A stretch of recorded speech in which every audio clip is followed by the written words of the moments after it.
Welcome to the Solid Verbal. The Solid Verbal. Come after me! I'm a man! I'm 40! I've heard so many players say, well, I want to be happy. You want to be happy for a day? Eat a steak. It's that woo woo! And now, Dan and Ty.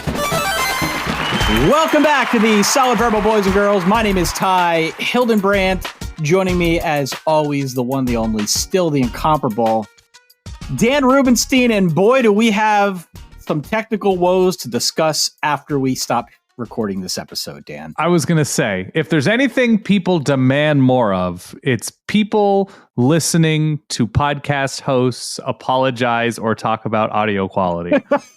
That's what the people demand out of a college football or really any podcast. So let's move past it because I've been there. We've all been there, but we are really right back where it all started. You're out in the West Coast in an old bedroom.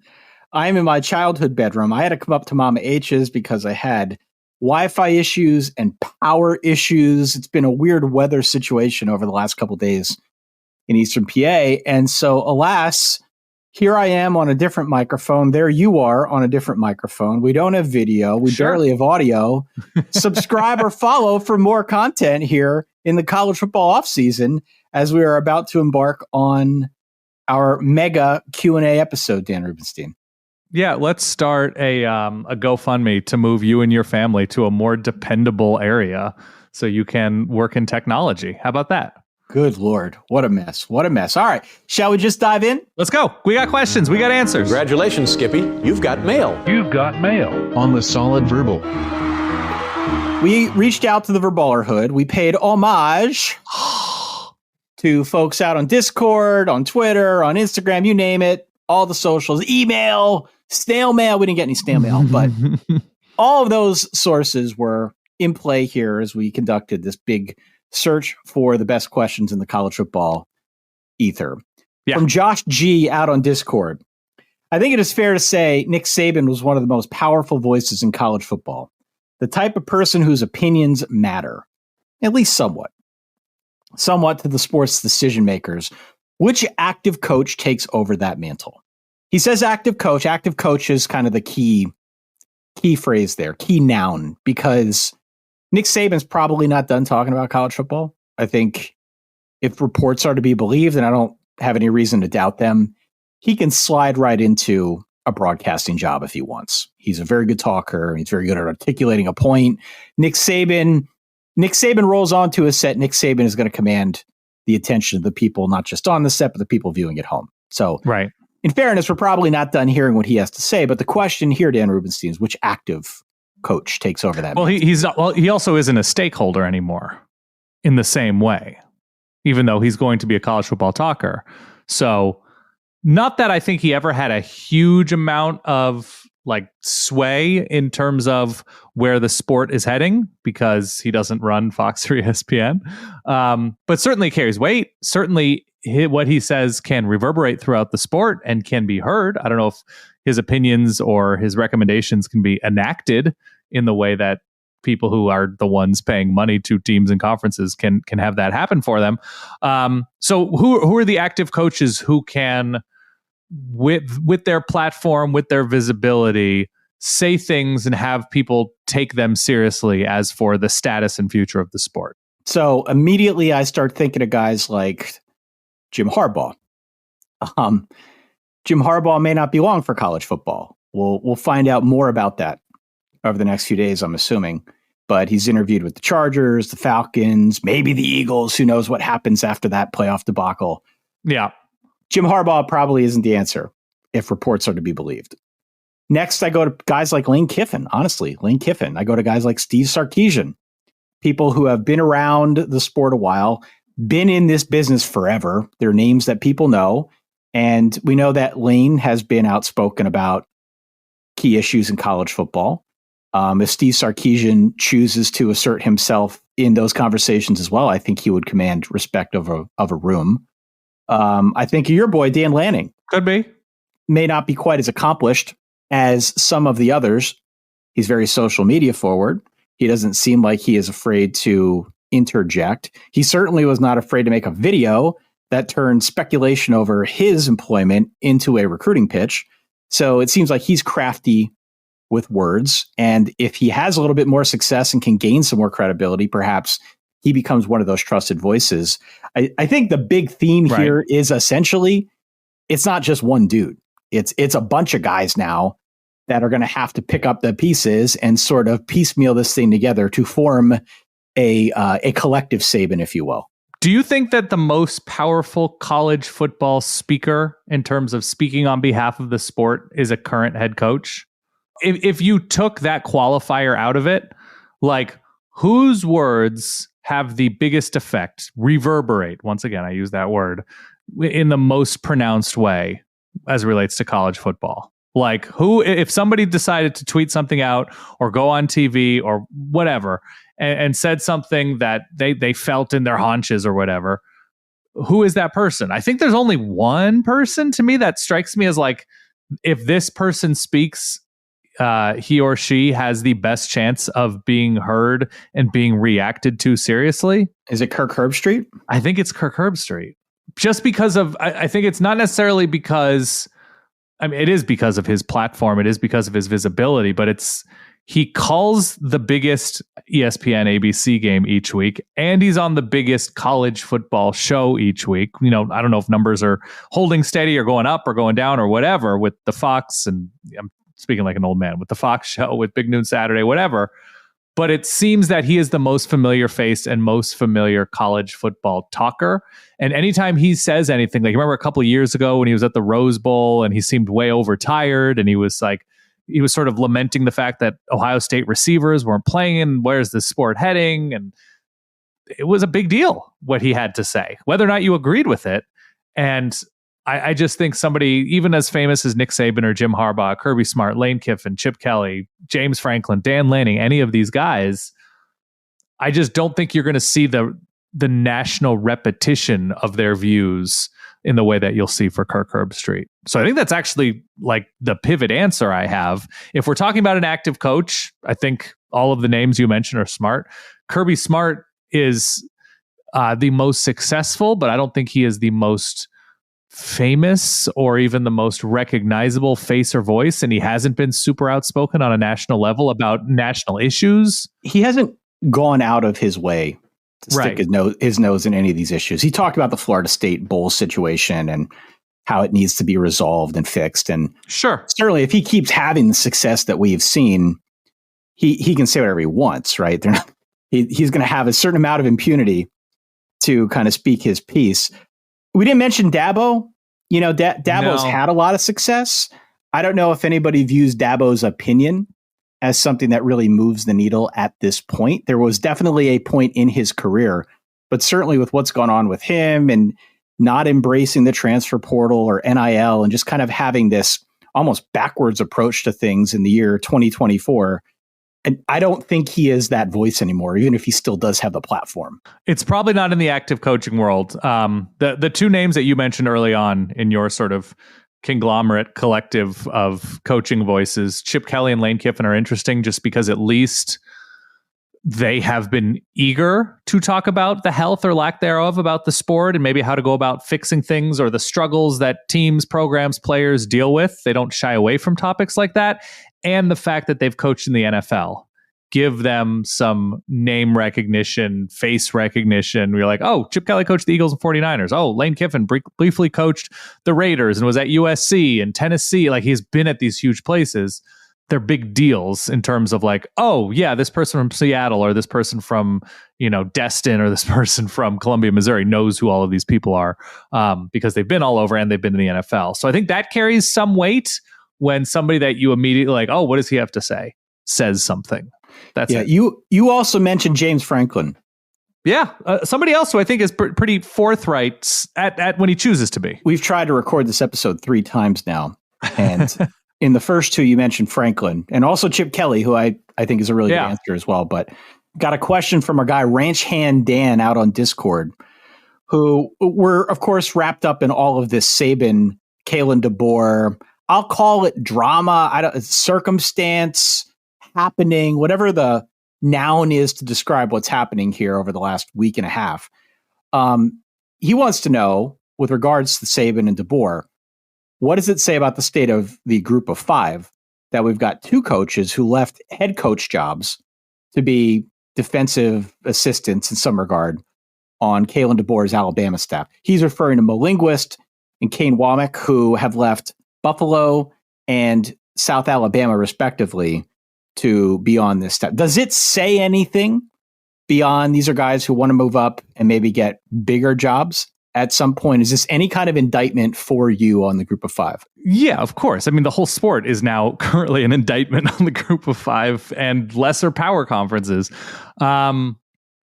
Yeah, it's that they don't have the money to pay head coaches. And if a head coach finds themselves in a spot where they're not winning a ton, or they're winning a bunch, but they don't see immediate upward mobility, or they're in a place where resources have increasingly, or lack thereof, have made it increasingly hard to run a program in 2023, 2024, then going to a major program at a major conference where you have the visibility, you have the platform, where you're going to get a raise, even if you're going to have less responsibility, I don't think it's going to happen all the time. Maybe this is more of an indictment on Kalen DeBoer's assistant network, or the group of assistants throughout the country who believe in Kalen DeBoer following up Alabama, and it might have been easier for him to go to the head coaching ranks because it's a more mutually beneficial situation for them with increased visibility.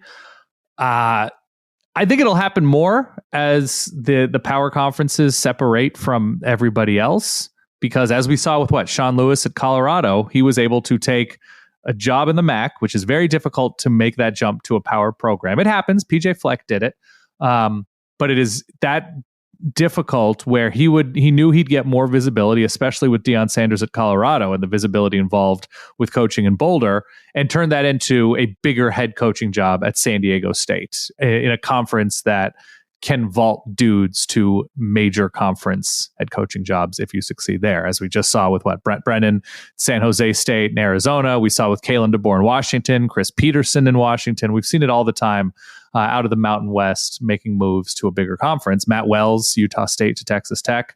So yeah, I think people are looking at paths that exist and that seemingly don't exist, and are opting for a raise with perhaps a little bit of an ego hit. Yeah, the only thing that I would add, you're right on all of that. The only thing that I would add is this is a path that may have made more sense a year ago under Nick Saban, because the Nick Saban coaching tree is renowned throughout football. And if you get a job as an assistant with Nick Saban, you are bound for something bigger. We talked about that last year with Tommy Rees. Right. He's already been on that glide path to getting a head job somewhere. It's going to have to wait a little bit, but that's why he did it, among other reasons, pay increase included. Yeah.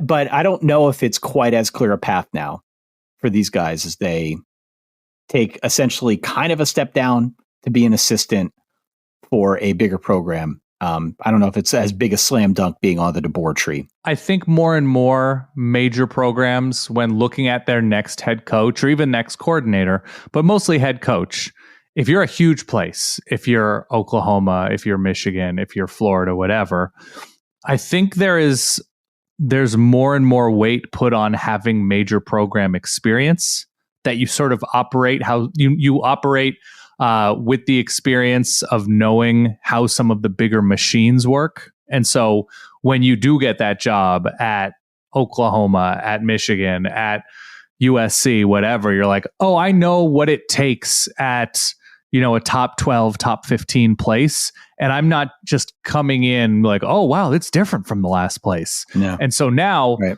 Mo Linguist, I believe, was at Texas A&M, but he was in the NFL. He was going to be on the Michigan staff and then got the Buffalo job. I believe that was the order of operations, but maybe I screwed something up along the way. That there is that premium now put on, oh, he's been at like a playoff or national championship contender. So he has knowledge of the inner workings of Alabama, Georgia, Oregon, Ohio State, whatever. And that gets you that when you take that coordinator job at a huge place, more than it does if you're at Kent State or Buffalo or South Alabama or wherever. One more question on the Alabama stuff. This one comes to us from Twitter. Never Locked Cut. If Alabama goes 22-4 over the next 2 years, this is a deep hypothetical, which I know we love on this show. If Alabama goes 22-4 over the next 2 years, losing in the first round of the playoff both years, will Bama fire Kalen DeBoer after year 2?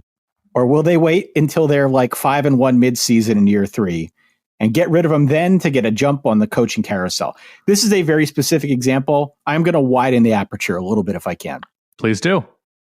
What kind of a leash does Kalen DeBoer have at Alabama? He is not Nick Saban. They didn't hire him expecting him to be Nick Saban, but inevitably he will be compared to the greatest coach of all time just because he follows in the footsteps.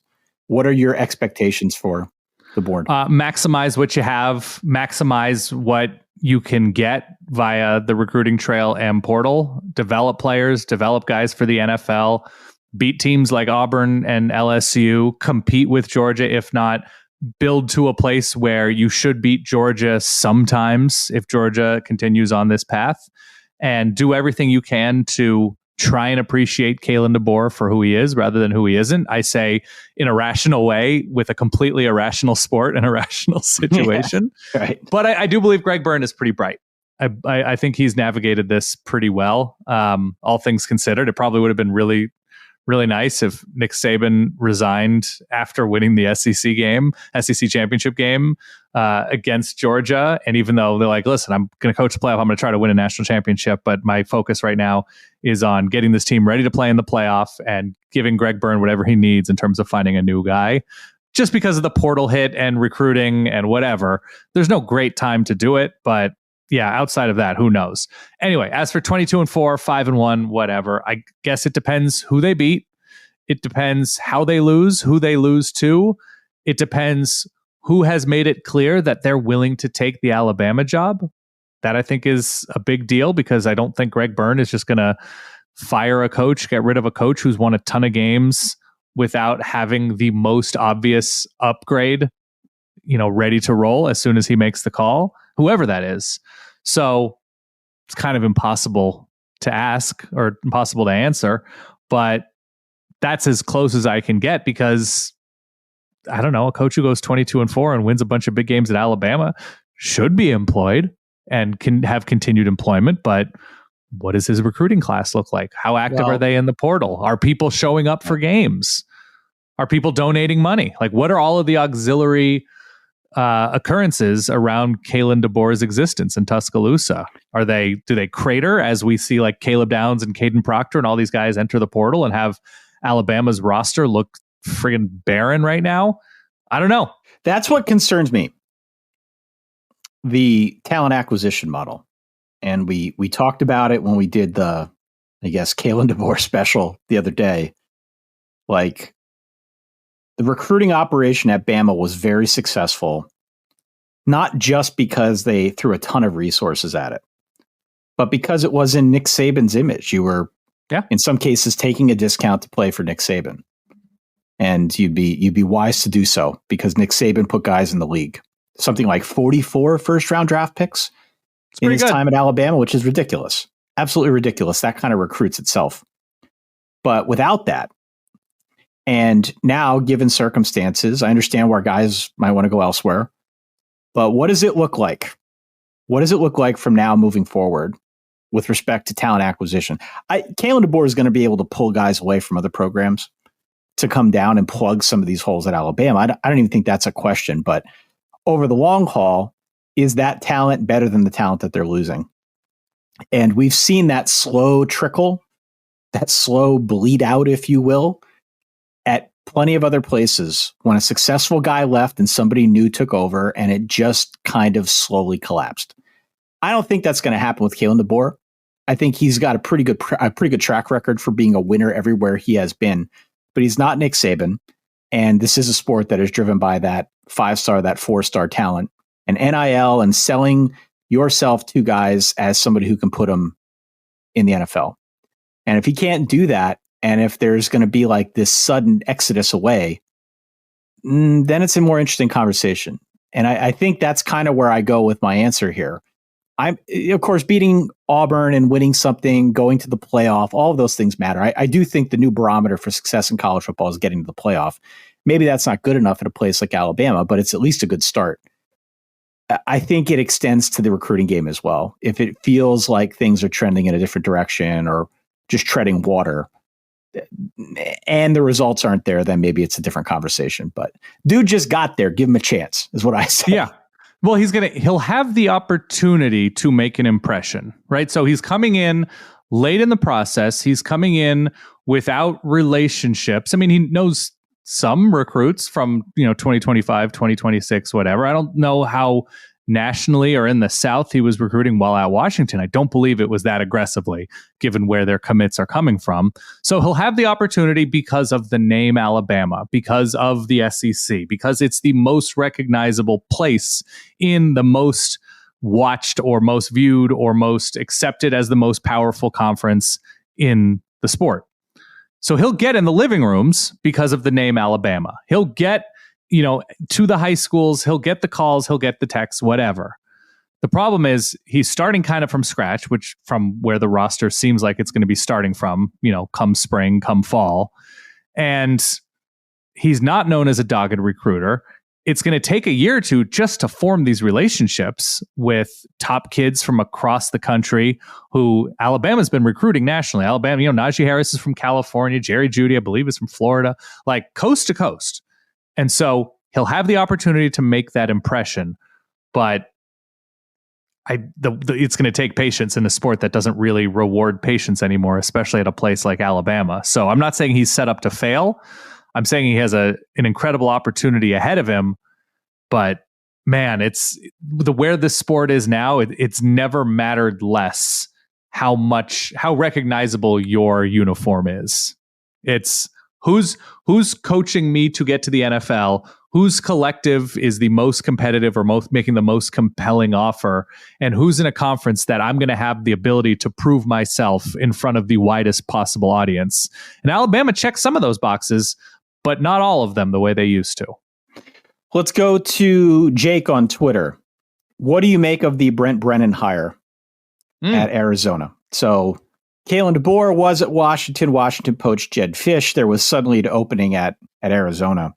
And Arizona moved pretty quickly to hire Brent Brennan. Brent Brennan most recently was head coach at San Jose State. He had been there since 2017. He has been an assistant pretty much everywhere. He's been at Hawaii, Washington, Arizona, Cal Poly. He's been up and down the West Coast throughout his coaching career. He's a 50-year-old guy. Brent Brennan has come up with a lot of jobs that have opened up on the West Coast. So he's a name that's familiar, I think, to a lot who follow the coaching searches year in and year out. He finally gets this gig at Arizona, which I think is a pretty good gig. It's certainly a step up from San Jose State. Oh, yeah. If he is able to retain Noah Fafita and Tyro McMillan, which it sounds like he has done, that would be a huge coup for keeping that roster together. Certainly going into the Big 12 with, I think, a very workable schedule. I mean, there's a lot in front of Arizona this coming season, and Brent Brennan seems to be, from much of what's been said out there, a capable hand who may have just maxed out with San Jose State. What do you know about him? I think you probably have a much more informed opinion about Brent Brennan than I do. Yeah, San Jose State, if I remember correctly, has fielded good units on both sides of the ball, defense, offense, depending on the year. 2020 is when I think they go undefeated in the COVID year in the Mountain West. I want to say that was a Nick Starkel year, transferred a couple times, big arm. Well regarded as sort of smart and savvy, was at Oregon State, is a West Coast guy, Jedd Fisch from, I believe, New Jersey, went to Florida. And so there is that. I'm not going to say there's security because if Brent Brennan wins a ton of games at Arizona, he's probably going to move on. That's the nature of the sport. But given that I think he was a GA at Arizona, has experience in Tucson, went to UCLA, San Jose State, Oregon State, that there is a pretty sizable West Coast footprint as Arizona goes to the Big 12. Was a finalist with Jedd Fisch, as we've mentioned a couple times. I think it's a good hire. I'm curious about his staff, because that is going to be the big thing with Tucson. It's Jedd Fisch built a staff that had a ton of relationships in Southern California. You mentioned T-Mac and Noah Fafita coming from, I think it was Servite in Anaheim. And what does the footprint of Arizona recruiting look like? This is a big sports school because of the basketball history, because of some recent football success with Rich Rod, with Jed Fish. Like there have been interesting times for Arizona football, but you're going to have to get out there. You're going to have to get out there. You're going to be aggressive in the portal like Jed Fish was. It looked like they were going to have maybe their best recruit ever, Elijah Rushing, who's from Tucson, who ended up flipping to Oregon.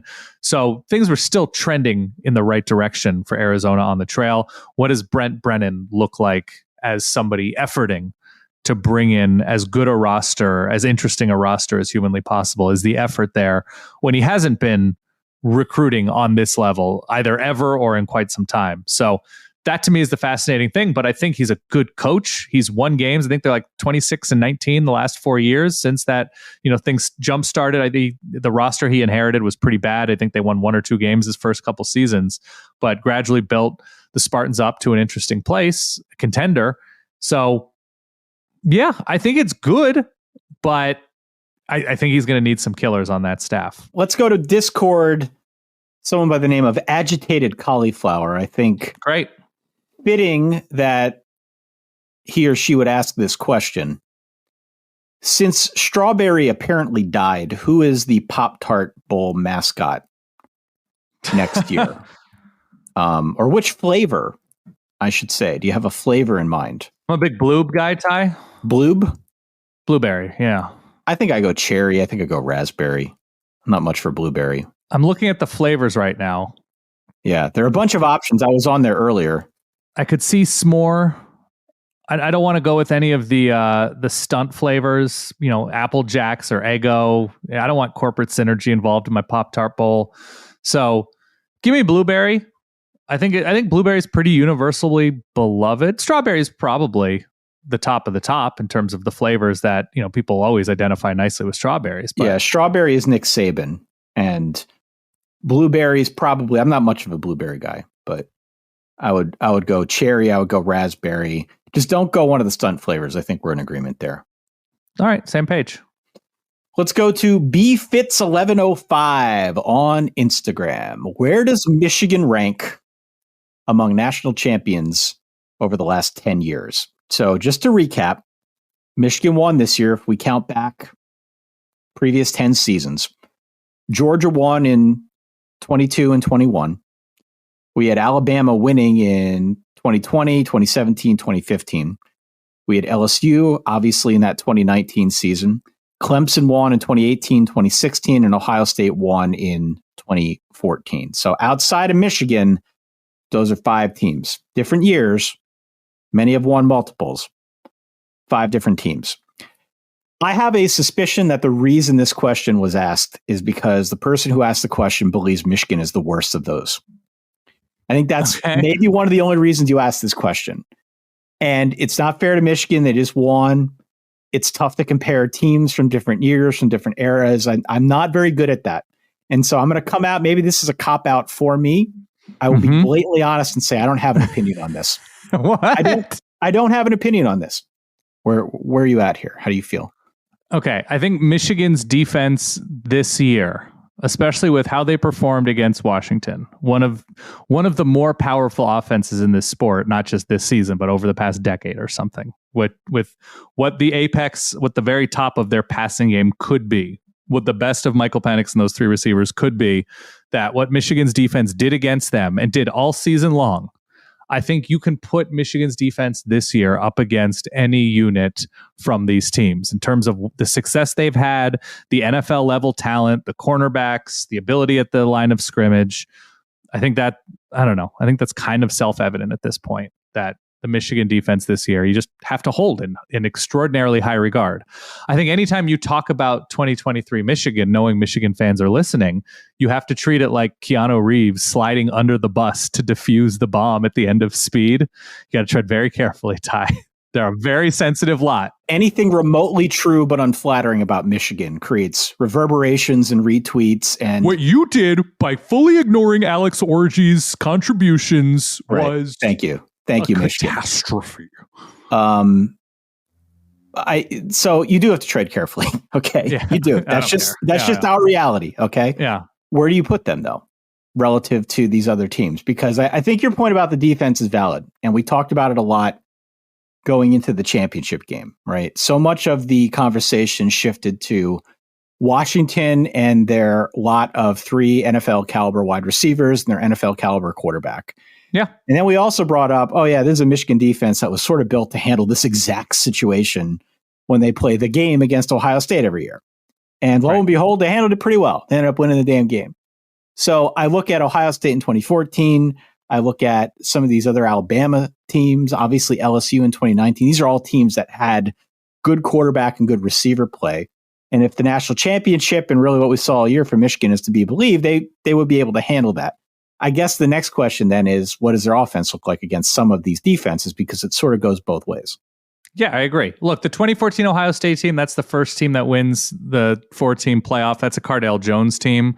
And so as good as he was against Alabama, Wisconsin, Oregon in the national championship game, I think there's a fall off after some of these names, Trevor Lawrence, Joe Burrow, Tua, in relief, winning the national championship. Stetson Bennett, I thought, and I still believe, was a very, very strong college quarterback. So I'd have Michigan, this specific year's Michigan team of the past, 10 teams? 10 years, yeah. 10 squads, yeah. I don't know, 6 or 7. Not top of the top, but because of a lack of versatility on offense in the way that they can win. You look at some of the receivers Bama had, you look at the options that Georgia had to spread the field, whether it was Brock Bowers, whether it was George Pickens, any of those guys. Obviously the LSU team on offense, Clemson on offense had absolute stud receivers. Yeah, I think Michigan is sort of right in the meaty middle there. I wouldn't disrespect them by putting at the low end, but I wouldn't fully say they're top of the top considering, the Washington defense and Alabama's passing game this year. Yeah, I think that's fair. All right. Adam Berg over on Twitter opens up a bit of a can of worms here that I think is very interesting conversation. Talk to me. Warm me up. He says, so many teams last year in the Big Ten were in a logjam for who could be the most mediocre. Out of those teams, who do you see making a push up the standings and turning some heads this next year, and why? I must admit, I grouped this together. I grouped a couple of these questions together with others that we received. But I grouped this with other Twitter commentary from Keston and from Mortz W, both of whom bring up Nebraska. Okay. So Keston says, last year I asked if Nebraska football was cursed to 1-score losses and losing seasons forever. And Ty assured me that nothing lasts forever. He says, well, after another losing season, 5 1-score losses, are we sure there's any hope in Lincoln? And then Mortz, I'm just going to call him Mortz. What is Nebraska's ceiling and floor next season? If Dylan Raiola starts 6+ games, what's their ceiling and floor if he mostly sits? So there's a lot here. The Big Ten definitely had a bunch of mediocre that we can deliberate. Yeah. But I was focused on Nebraska. I think Nebraska is a really interesting case. What they have done, take Dylan Raiola, move it to the side. It was a huge flip to get him to flip his commitment from Georgia, presumably to come and be the day one starter in Lincoln, Nebraska for Matt Rule. But it's not just quarterback.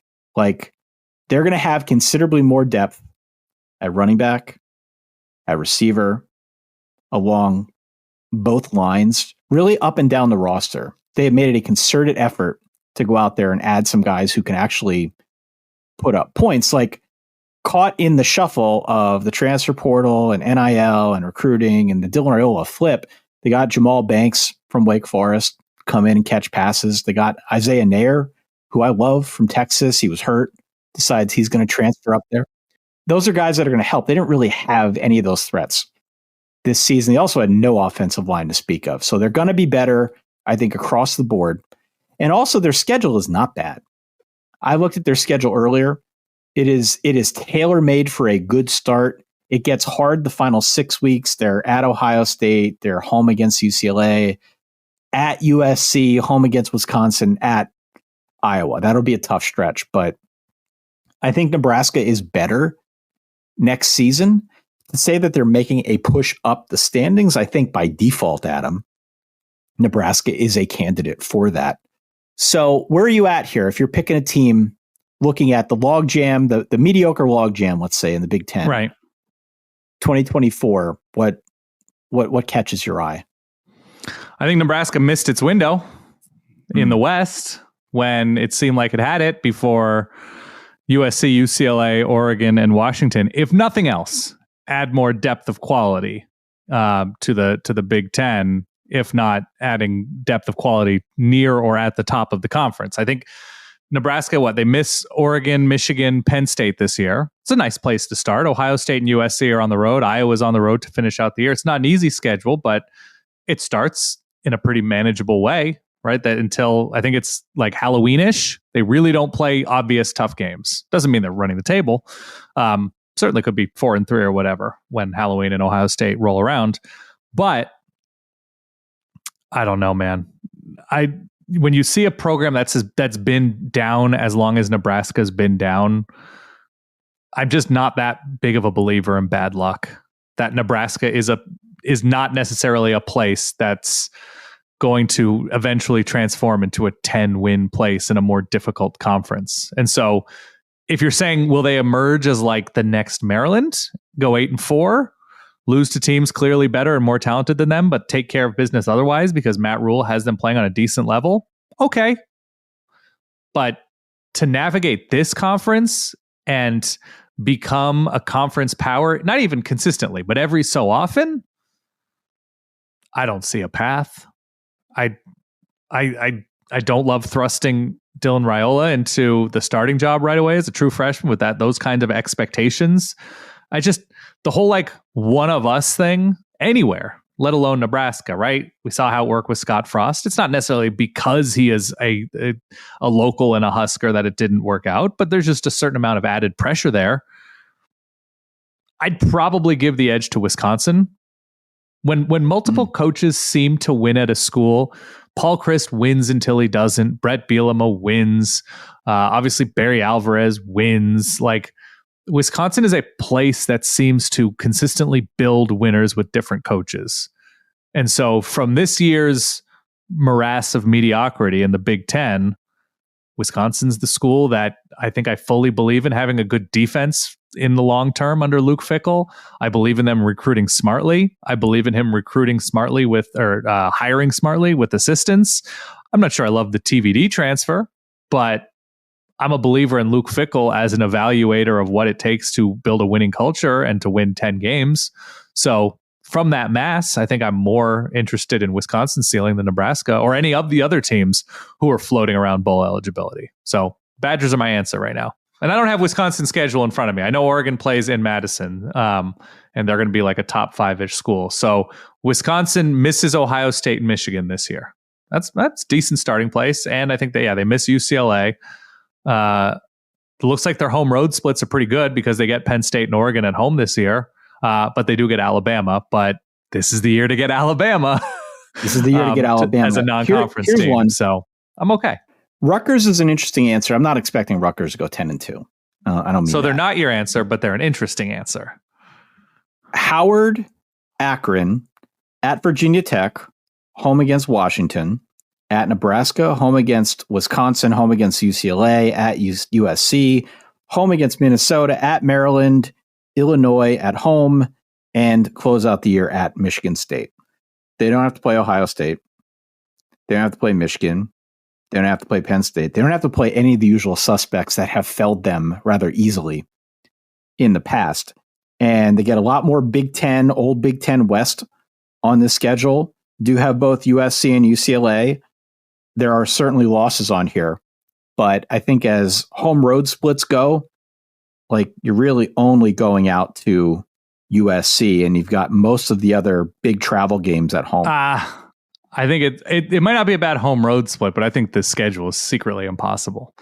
After Akron, you have a high competence floor every week. Like I think every week they're going to face somebody who does something really well. Maybe not Michigan State in year one, but I don't know. There's the possibility that they go 3-9 against the schedule.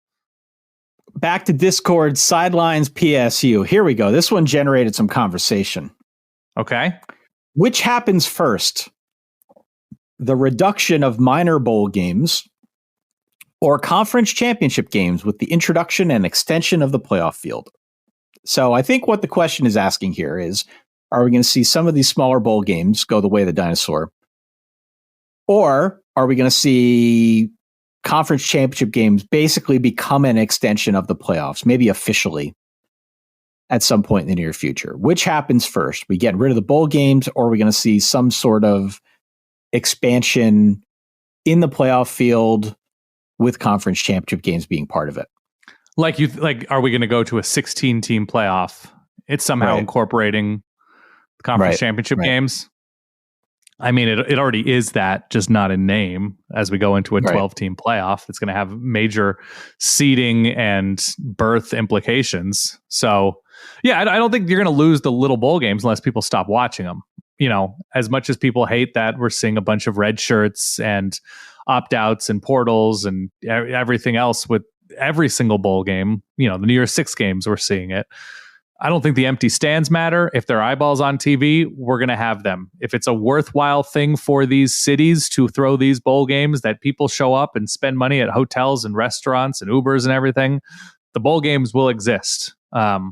It's never a great sign, though, that the sponsors are getting lower and lower, that there isn't corporate interest in having this kind of platform to sponsor the Independence Bowl or the Meineke Car Care Bowl. That's never a great sign, but I'm pretty sure they still do decent enough ratings that it's better than, you know, the ratings above replacement for ESPN are still worthwhile. So I guess it's going to be the other one. Even if we're trending in the wrong direction, I think it's going to take a lot for us to roll back bowl games, because also the conference championship games, a ton of people watch and appreciate. So no, I think that's my answer. I think I always tend to err on the side of more money than less. And there will be more money if they find a way to expand the playoff field. It's more television inventory of big games. Sure. And so I always think that scenario is more likely. Like you said, it's sort of there already. I also feel like we talk about the reduction of minor bowl games, as he puts it, every freaking year. Every year there's a conversation about, well, there's 48 bowl games. And people keep watching. We keep doing our bowl pool. We have stuff to talk about, and it I think is a cool thing for programs going to the Myrtle Beach Bowl. Like, who cares if it's not the biggest bowl game out there? It's football. Why are you complaining? It's something to watch on a Tuesday night. Why are we complaining about it? There's the wild card element of, like, I don't know what to expect with this quarterback. Maybe they're good. Like, maybe there's something intriguing about a mystery team. I know there are a lot of people out there who are like, well, there are too many bowl games. I'm not one of those people. I don't see what the harm is. Provided there is enough financial support to put the game on, why not have it? Do you think it's going in the right direction, though? Do you think it's, like, solidified as, like, yeah, we have to have 40? Going in the right direction? There is... Again, in my eyes, there seems to be the conversation around these games, and I still watch them. I maybe don't watch them in the same way because the faces are less recognizable, both on the sidelines with coaches leaving and with players transferring. I still enjoy them. I still like that we have the ability to watch a little bit more football after the regular season, but I can't help but notice that everything kind of feels a lot more deflated around bowl season. No. And I don't know if that's something that you can turn around. There's definitely a conversation to be had about bowl season and its place in all of this, because while it may not be as big a deal for, again, the quote unquote minor bowl games, his words, not mine. Yeah. They're minor. Yeah. We saw a pretty big deal in the Orange Bowl this year with half of Florida State opting out. The bigger the bowl game, the more opt-outs, or the greater risk of opt-outs. That changes bowl season. That, I think, reduces fan interest in certainly those latter stage games of bowl season.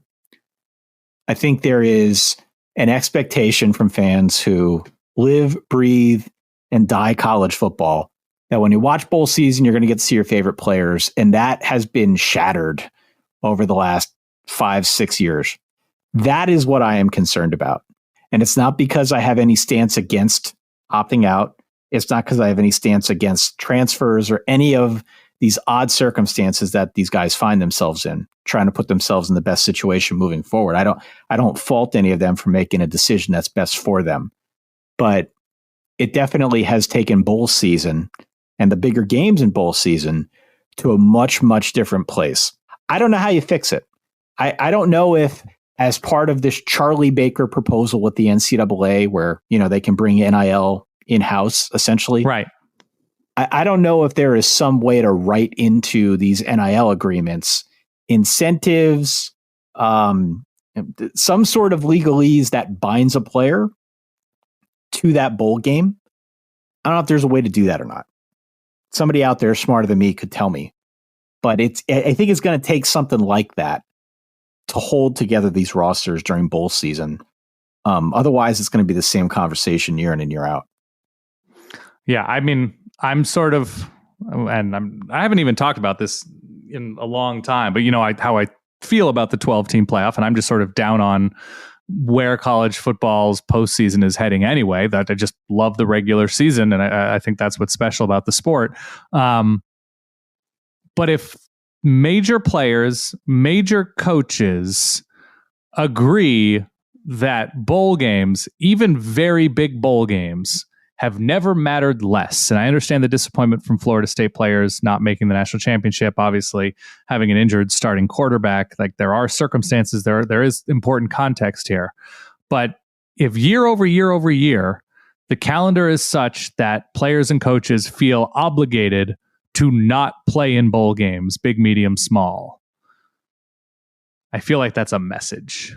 I feel like we are entering into a place where we all collectively need to rethink, you know, what this sport is, what this sport isn't, what's best for the sport. Next year, the sport's still going to be happening on January 17th, right? National championship is January 20th. It's a wonky ass playoff schedule. Round one is December 20th and the 21st. The quarters are a week and a half later, December 31st. And there's one game, the Fiesta Bowl this coming year, is on New Year's Eve, and then the rest are on January 1st. The semis, again, about 10 days later, a week later, January 9th and 10th. And then the championship is 10 days after that on January 20th. So yeah, right now we're recording this on January 17th. Next year at this time, we're probably recording our championship preview. The season does get elongated in a way that, you know, we haven't seen. It basically extends an extra 2 weeks. I think about this question a lot, and there's nobody really to actually ask this question to. But it seems, in my experience, that if fans are emphatic and players and coaches through their actions are clear, but especially fans are emphatic that the main thing with college football is looking forward to and beating your rival with players and coaches you're familiar with, what is college football actively doing to lean into that? And the more things point to a January schedule and having a portal time and having coaches leave and having opt-outs and adding games and taking away from the regular season, it seems like we're getting away from that thing, at least to fans. As for the schedule itself, I think Dan is totally correct. I think it's more getting away from the main thing. I think competing with the NFL, and then also the NBA is, you know, in full swing in January, NHL. Like, there's a lot that seems to be happening this time of year in sports that, I don't know. I think somebody needs to sort of erase the whiteboard and start over with how we think about this time of year as for long-term thinking. Because I think in the short term, I think the 12-team playoff is going to be really intriguing. I just don't think it has legs. Let's go to Alex Slacky on Twitter.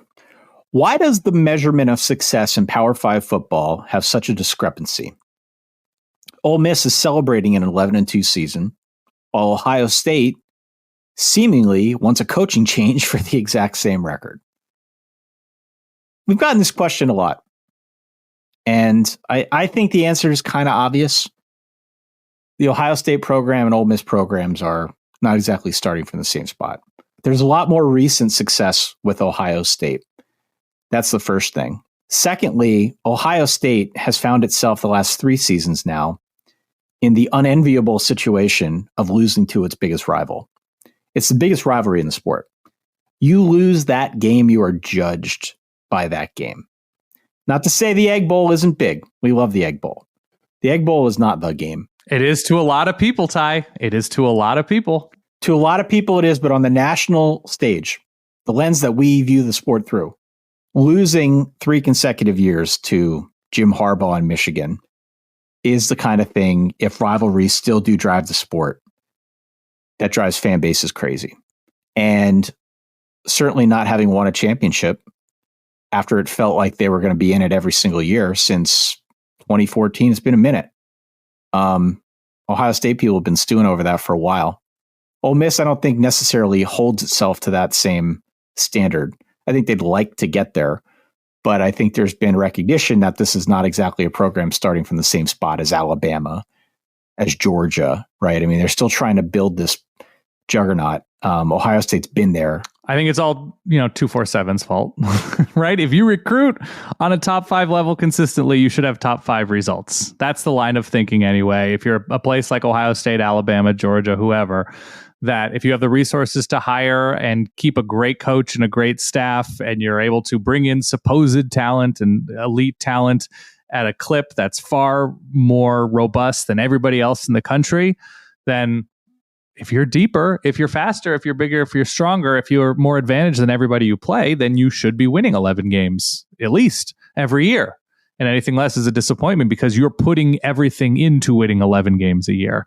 Your expectation exists because you are setting that expectation by your on-field results and your off-field results.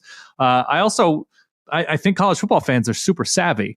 And I think nobody forgets a single thing in this sport. And so everybody knows that the difference between 8-4 and 11-1 isn't being blown out 3 times. Everybody knows that the difference between, very different outlooks on a season is somebody throwing a shoe at an inopportune time, somebody pretending to pee like a dog at an inopportune time, somebody forgetting to throw a block while Marcus Mariota is streaking down the sideline against Stanford at an inopportune time. All those little moments, somebody doinking a field goal at an inopportune time, somebody getting called for a phantom holding call or a phantom targeting call and going from being up 3 to losing by 4. Those are the differences. It's usually a matter of seconds. And so when your team is able to overcome those things and play just a little bit smarter than who you're playing, and you pull out a 30-27 win against a 2-9 team to end the season, instead of losing that game 30-27, you start to expect that your team is the smarter team.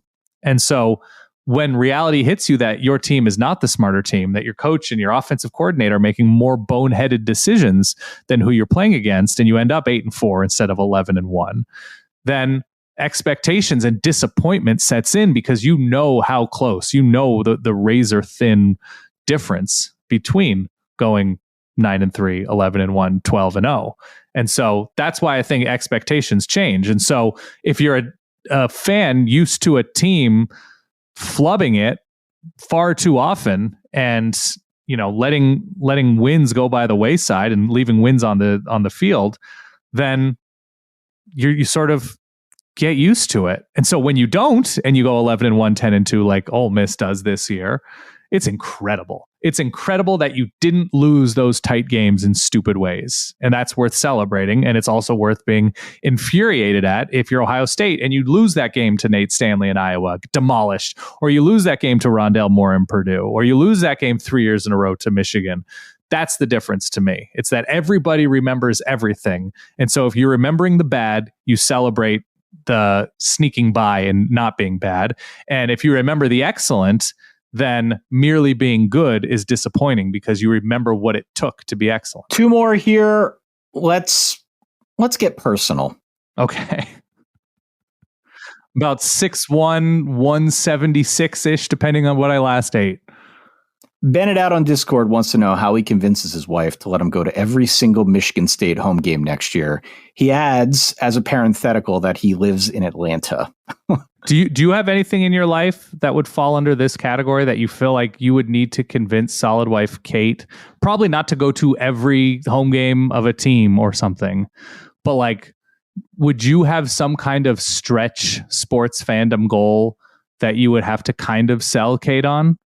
Going to see like Chelsea play. I don't even know if you're a Chelsea fan, or like, you know what I'm saying? Like going to Pebble Beach to see the US Open. Is there anything like that?